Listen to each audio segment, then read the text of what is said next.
ఆశీర్వాదం తీసుకోవడం మనకు ఎంతో సంతోషంగా ఉంటుంది.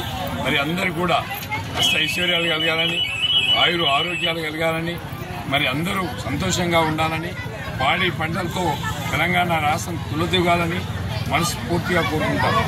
ఈరోజు మరి ఇక్కడ పెద్ద ఎత్తున మరి 2 BHK నిర్మాణం చేసుకున్నామంటే గతంలో కేసీఆర్ గారు అధికారంలో ఉన్నప్పుడు పేదవాళ్ల కోసం దాదాపుగా 1150 ఇళ్లు నిర్మాణం చేసి ఇవ్వడం జరిగింది.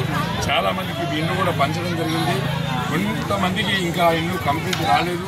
వాళ్ళకు కూడా అతి త్వరలో ఇప్పించే ఏర్పాటు చేస్తామని చెప్పి సందర్భంగా తెలియజేస్తూ మరి ఇక్కడే అమ్మవారి ఆలయ నిర్మాణానికి దయాకర్ వాళ్ళ బృందం అందరూ కూడా, సాయి దయాకర్ వీళ్ళందరూ కూడా